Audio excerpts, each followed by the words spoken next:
can remember the room, I can remember what he's wearing, I can remember everything, and I will always remember everything. You are listening to The Breakup Evolution, a collection of real-life vignettes of how people grow from heartbreak. The other day, I was having one of those mindless internet scrolling days. It's late at night, which is like midnight for me, so kind of late, and I end up on this page, and I'm not even sure how, but I end up reading about Jordan Powers. And it's all about his story of finding his father on a gay dating site, which, oh my god, for that reason alone, I really wanted to talk to him. As I read more, I found out he had written a whole book about his life and the past relationships that he's had. One in particular is with a man named Eli. After that, I messaged him directly and asked him if he'd come on the show to share his story.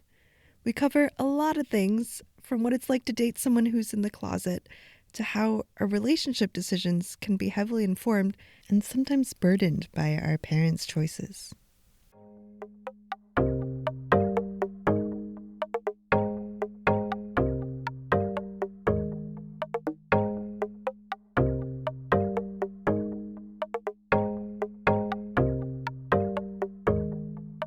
I was at a party. I went as someone else's date, and I was sitting on the couch, and I told some, knowing me, non-PC joke about something, and I remember just sort of hearing a voice to my right, and I turned, and I felt like my eyes locked with this person. I felt this blood going through my jaw and down my neck and in my chest, and it almost felt like time just stopped. You know, in those old films when they click and they're sort of in that, you see them in, I don't know what they're actually called, but basically it's like a projector and they're clicking and it was just like a slideshow. And every moment was a click and it feels like your eyes are kind of locked together in this mechanism. And you're looking at the person and you feel like you don't even have to say anything. And I just remember thinking, oh my God, it's that thing. It's love. This hasn't happened to me for a decade. And I only was in love one other time. And I sort of just realized, oh my God, I'm in love. It was sort of this crazy romantic story. We would text all day. We would just stare at each other. We would just stare into each other's eyes and have that oxytocin rush and dilated pupils. And he was closeted in his late 30s. He had told me that. And I sort of just ignored that. And I sort of thought, well, he'll come out for me. I'm worth it. And this is true love. And I started thinking about our future. I started thinking about everything. I was so desperate for love at the time. I was ready to expedite the whole process. So I ignored so many flags. But he did the one thing that bonded us was comedy. I mean, that's how I lived my life. It's how I've survived all kinds of trauma. It's what I cleave to at the darkest moments. And he had a dark cynicism, which is what I have. And so that bonded us. And I just ignored everything. And then it was like getting on a roller coaster and it just took off.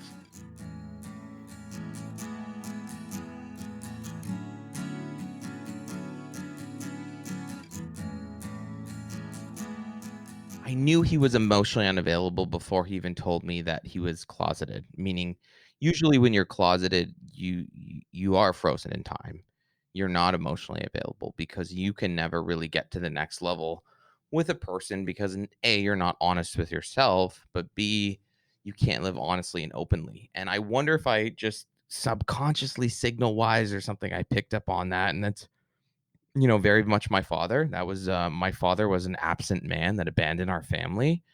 And sometimes I wonder, in retrospect, looking at all the relationships in my 20s that were disaster, how much of that was just what we call daddy issues, or what was familiar to me was chaos and abandonment and stuff like that. But it was also mixed in with this weird love bombing, excessive compliments, and we never really talked that much about him. We talked about me, and I'm a comedian and I'm self-absorbed, so it's a perfect recipe.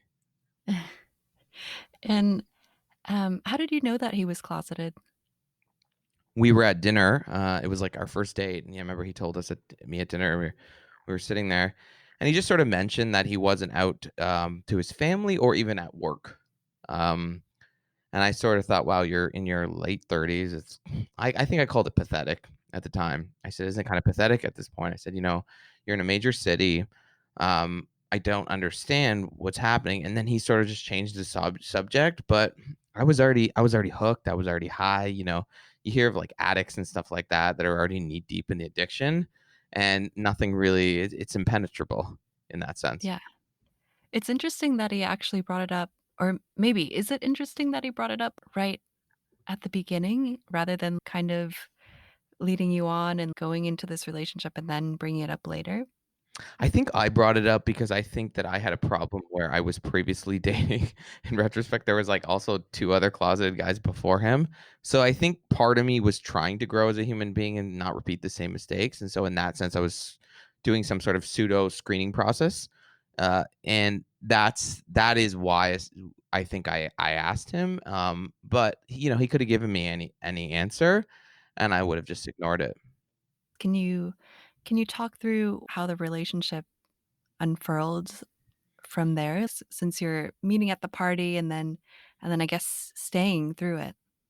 Yeah, so it was, truly, it was like someone turned my world upside down. What I thought was, it was classic gaslighting. It would be like someone, if you thought the sky was blue and someone could somehow convince you it was green, and they weren't gonna let go until they convinced you it was green, and that extended from everything from him disappearing for several days at a time, then coming back saying, "Happy 2-month anniversary," buying me a gift.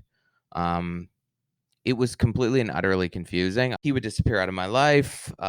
He would come back. I had a birthday party. He was due to meet all my friends. He didn't show up that night. I vowed to never talk to him again. And then I reached out to him 2 months later and just sort of said, I just need to know what happened. I don't understand. All I really wanted to do was love you, and you're putting me through all this and blah, blah, blah. Then he would come back. We would do the whole dance. He would come up with some story saying, I got to change. I got to go to therapy. Um, he'd cry. We'd sit on the couch, and I'd say, okay. I had almost too much empathy in a way.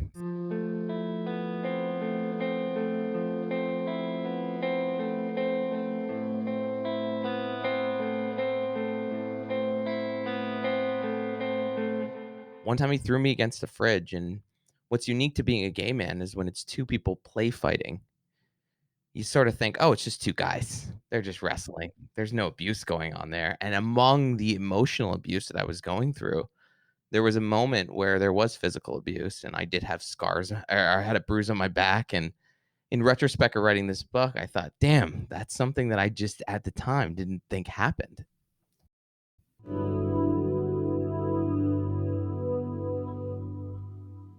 Several years after that, I wanted to see how much I'd grown as a person, so I just asked him for lunch, and I was just floating above my body, just looking at who I used to be, and so proud of how far I'd come, and realizing that if I saw that exact same person now, I would have run the other way.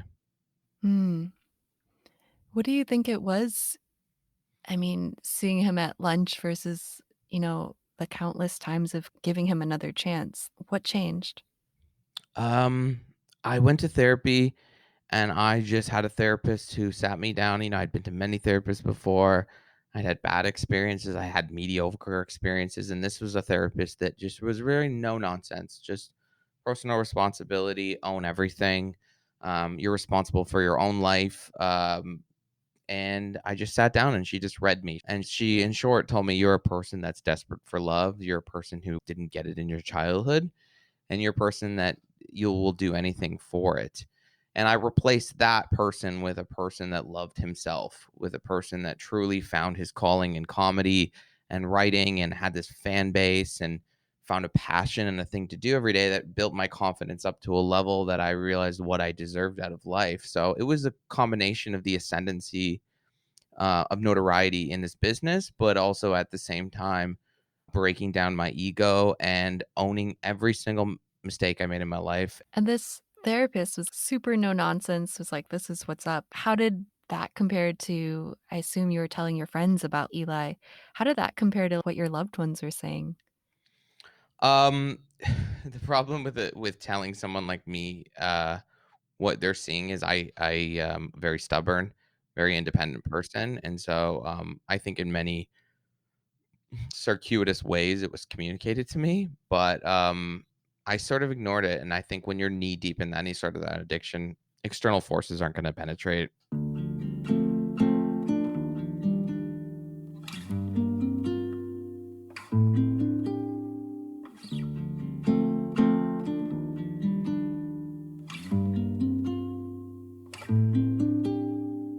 Eli was the last chapter of the book, and I'm curious, was that a deliberate choice? Definitely, because it's chronologically based. So it's a decade of my life. The book starts at 23 with a breakup with my former boyfriend. And then I lose my mind and I go to the mental hospital for a day. And then I go to sort of leave him and I say to him, like, I'm going to go grow up. And I think very much the book is 10 years of trying to find love, including with myself, but having none of the tools to do that. And then the book sort of ends with the last chapter of Eli is current day, which is 33 years old, and sort of you see as the book goes on naturally just me growing as a person, being more self-reflective, um and that's how I kind of end the book, is on a happier note. But it's definitely one of those books that, like, if you read the reviews on Amazon, or what I hear from people is they said it's the first book that ever made me laugh out loud many times and also cry. Yeah. Is that something that you intended to have that dichotomy of those emotions? I think as comedians, we're always have this insecurity that the only thing that people love us for is that we're funny, and that if that went away, that no one would really love the person behind it all, the person behind the artifice in the show. And so I think for me, it was just sort of I wanted to prove myself as a writer, and that I couldn't, I can write thousands of jokes. I already have, and they're in the book. But I wanted to prove people that I also had another side to me, but that also I had another talent. And that I think very much closing that book was just like, hey, this is the most serious chapter of the book. There's barely any jokes in it. It's not funny, and it's going to make you cry. But I need to show you that I'm not just a monkey. Do you think that you ever, either of you got to the point where you fell in love with each other? Listen, there are different types of love. I think what was so confusing about all this is that it felt so real. We were in lockstep. We had the same view of the world. We laughed at the same things. We physically intimacy, it was perfect. It was so confusing because it was like someone gave you a nightmare, but they dressed it up like a fairy tale. And when you're presented with that, it's very difficult to be in this sort of Dr. Jekyll, Mr. Hyde situation. And the part of you that cares for the person always wants to think they're the good person. But in terms of the kind of love I had in my first relationship, no, that was a more pure, unconditional, um, real, deeply intimate love. Whereas this, I think, was an unhealthy infatuation.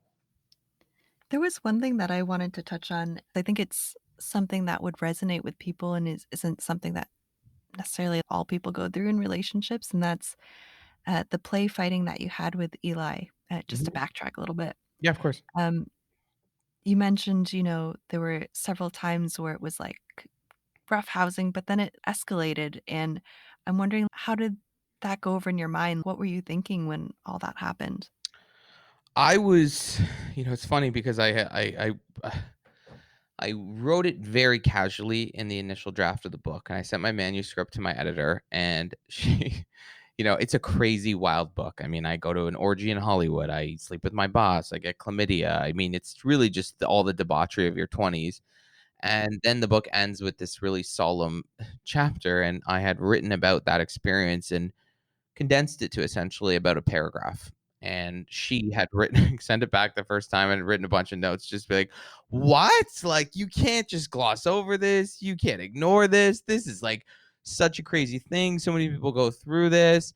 And I have lived such a traumatized life between being sexually assaulted when I was younger, or having a father disappear, or having friends try to kill themselves. I mean, I've just lived through such an insane amount of trauma that these things unfortunately don't really resonate with me in certain other ways. But essentially, yeah, we were play fighting, and I made a joke about him coming out, and I just saw this fire in his eyes, I remember, and it was like I didn't recognize him for a split second.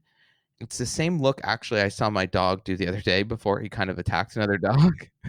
You kinda look down at them and go like, "Well, that's not the same face. Something's about to happen." And I remember he just sort of pushed me and threw me against the fridge, and the wind was knocked out of me, and I was visibly like couldn't breathe, and I kind of fell to the ground. And then I got up and I was clutching my abdomen, and I remember he was like really concerned. He was like, "Oh my god, are you okay?" And in my head I went, "Oh, he's made a mistake. You're being dramatic, Jordan." He'd already gaslit me that I was dramatic at that point, so I didn't want to say anything. And then he brought his leg back and just kicked me right in the nuts, and I fell right to the ground. And that's the point where I realized, oh, this is something. Then he kissed my forehead and said, "I love you," and left. And the next day, he wrote me a text message, and it said, "Hey, remember when I came to your house last night and beat the shit out of you?" And I am such a dark humor cynicism. I joke about the most horrific things in life. It's just how I cope. And so I proceeded to write back with the photo of Rihanna. And I wrote back and said, yeah, and I wrote back and said, like, like you do a meme, like me right now kind of thing, right? And then we just sort of laughed about it. And then I remember my friends met him and they like really loved him and they were saying he's so great, he's perfect for you. And he would just get up in the middle of me talking the sentence to kiss me. Like he just couldn't get enough of me. And I really do think he felt that way about me. Like I really do. I don't think it was a show, but I just think he deeply hated himself. And then I remember my friend said, "Isn't he great?" And I wanted to show him the bruise on my back that I had discovered from the in the shower from the day before, and I just said, "Yeah, he's great." And I never really brought it up to anyone because, I knew they would tell me to leave, which I didn't wanna hear, but also I thought that they would be like, It's not valid. It's 2 men play fighting. Like, you're of the same physical strength. It just was a mistake." Mm. There's this totally false notion that just because it's 2 men that abuse can't happen.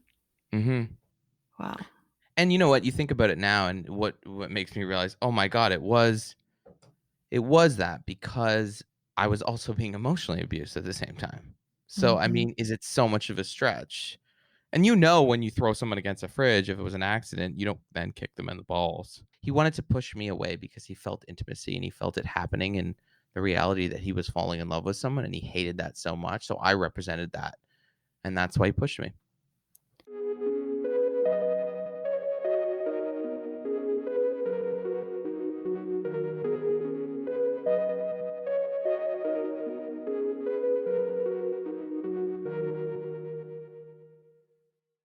You mentioned some of the intoxication and that addiction. How much of that do you think is tied to your relationship with your parents?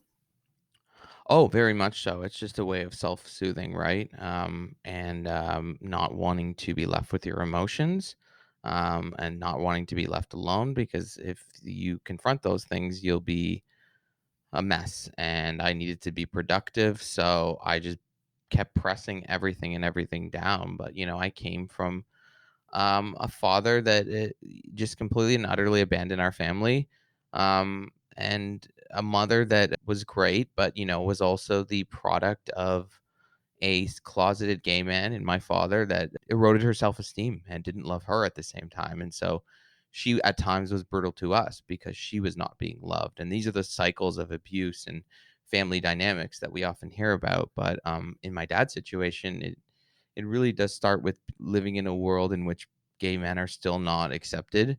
And so my dad didn't feel he could possibly be an out gay man. And then that trickled down to her. And then at times she was mean to us. And so I grew up in a chaotic family. And um, I think it needed more love. I know we talked about this before the recording, but could you talk about how you discovered that your dad was going through this pain and was closeted? Yeah, so my dad left the family computer open, and he was a member on a gay hookup site, and the name is squirt.org, which is quite a visual for your audience. And he was a member on there, and I found his profile, and all these pretty nasty details about what he was up to, and I told my mom, and she did not know he was gay until she started the old hindsight thing, and then in hindsight she remembered all these moments. And then when my dad was confronted for it or with it as my parents were divorcing, his strategy was to deny it completely and abandon our family and move to the other side of Canada to start a relationship with a woman and Oh, her family. And to the day he died, he never would admit it. All the signs were there. We had all the evidence. And so, yeah, that was kind of I've grown up being this gay advocate with my old podcast and my book and creating the gay content I needed as a young gay kid. And the very basis of our old podcast was to eradicate residual gay shame. And you do that by just exposing everything and saying, I don't care. And I'm just going to put it all out there. And very much what is the impetus for a lot of the work that I did in the past with my show and my book is to become the antithesis of my father. mhm. Yeah, like getting it out there and removing the shame that unnecessarily is there in Mhm. society. Yeah, it's Um, lived in us in so many mm. ways. How old were you at the time? I was 23. I had just got out of ironically, a 4.5 year relationship in the closet because I myself was not out. And yeah, it was deeply. It was a difficult thing. I'm a very resilient person, so a lot of people leaned on me, including my mom, and I did my best. But it's left me, among other things in my life, a deeply traumatized person. And the only silver lining to that is that I'm funny and I've parlayed that into some sort of a comedy career. So, when that happened, you were 23. Did you have any hesitancy about telling your mom? Or were you like, "Oh, crap, I need to tell her now?" Well, it was kind of the perfect moment, right? It was like, okay, well, I got another secret. And I think she was kind of in some sort of a stage of shock, so I knew it would lessen the blow. But I never had parents that my parents were pretty open-minded, and so I wasn't concerned really about their reaction. But I just sort of like snuck it in at the time. And then yeah, I just watched my dad completely take off, and it's I think what no one talks about, and this is one of the things I really want people to understand, is that we so often exalt people that come out that were closeted, and rightfully so. But I think we also forget that there are families there, and there is carnage left behind, and there is a partner that who feels like their life was a lie and whose self-esteem has been eroded over time. And those people, we very rarely hear from them. We hear from the People magazine, good for you for coming out, but we rarely hear about what was left in the other spouse. Yeah, that's true, and especially, like, you were I mean, not just the spouse, it was also you and the rest of your family, that were also, like you said, were kind of the carnage of your dad not necessarily coming out, but you discovering this. Hmm. Just to clarify, was that also the moment that you came out to your mother? Yeah, no, not the exact moment. That would have been Okay. a lot of messaging at once. Yeah. She says you don't take so much at once, but it was very close to that like period. I would say from the time that I told her about my dad, I would say it was within 2 to 3 months. It sounds like it was correlated in some way. Yeah, for sure. I mean, I think I talk about being the antithesis of my father. I think it sends when you're a gay person, you really struggle with yourself for a really long time, and some people really never get to the place of no shame about who they are. And I think when your dad is gay and hides it from you, it sends the ultimate message to you that your fears about being an aberrant or unlovable or a disgusting gay person your whole life, you feel like those things might be true, because your own father couldn't accept them. And so that trickles over into the people that you date. And there was a pattern of the same types of people, emotionally unavailable in different respects, but all emotionally unavailable. And the most emotionally unavailable person was probably me. It just reminds me of how we see our parents as super superhumans? No, so, like, super Yeah, whatever the word is, superheroes. Superman Yeah. yeah, superheroes, there we go, and you expect them to have figured out everything, so it's heartbreaking to see, when we recognize weaknesses or shortcomings like, "Oh, this is something my dad grappled with, and maybe he never got to figure out how to overcome it for himself or It themselves." it unravels your worldview and your belief systems in different ways, you know? And that's a difficult thing to grapple with, I think, for a lot of people.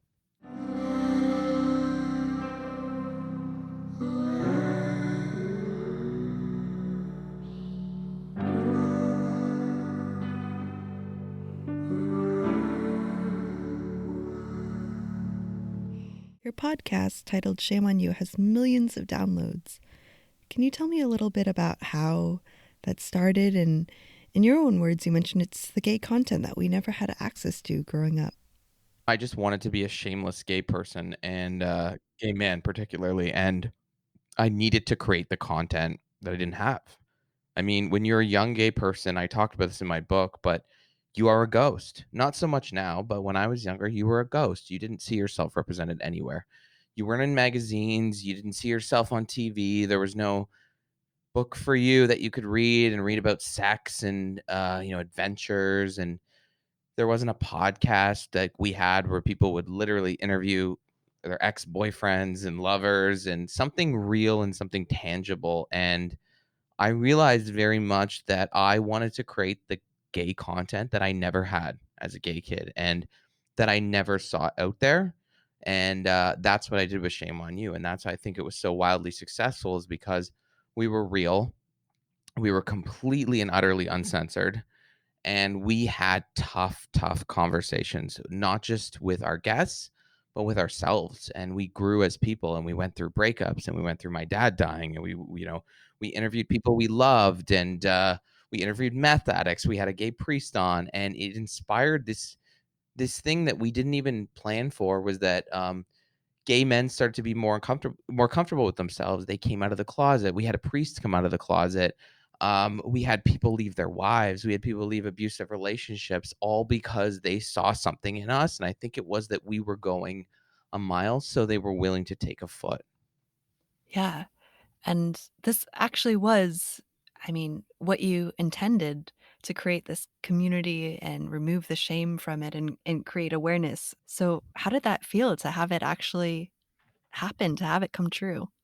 Well, it ruined my friendship. So that was the I'm no longer friends with my best friend. For a variety of reasons. I don't think it was just the podcast, but it definitely didn't help. That was kind of the dark side of it, but the positive side was that I realized I was a comedian in the process. I had always thought I was a writer. I had always used the podcast as a launching platform for a book. And then I had realized that I was quite good at broadcasting, and not really in the beginning, but I got a lot more fluid with time. And I realized, oh my God, I actually might enjoy this more than my writing, which I'd been writing for 12 years. And it was so cool. We sold out comedy shows. And then I just realized, probably by the end of it, it's like, I'm a comedian. That's why I'm here. This is my purpose on earth, is to make people laugh. It all makes sense. Can you tell us of the myriad of ways people can find you and laugh and well, it sounds like one of those plaques on, like, a cheesy home, "Laugh and learn," but where Yeah, they can yeah. find you and just hear more from you. Those are always the women with, like, a secret pill addiction. Chardonnay, and then mom's got a couple Oxy. Those Mhm. those tend to be those women. Well, I'm not on squirt.org. That was where we found my dad, but so I won't be on there, or OnlyFans, 'cause people think I'm gonna be on there. But, my Instagram and Twitter is @jpowercomedy. If you wanna buy my book, you can get it on Amazon. And then, last but not least, Jordan's show, Unmentionable, comes out every Friday on all podcast platforms, or also you can watch it on YouTube, which is what I've been doing throughout the pandemic. If you have a story to tell about your breakup and how you grew from it, you can reach me on Instagram at thebreakupevolution or email me at thebreakupevolution@gmail.com.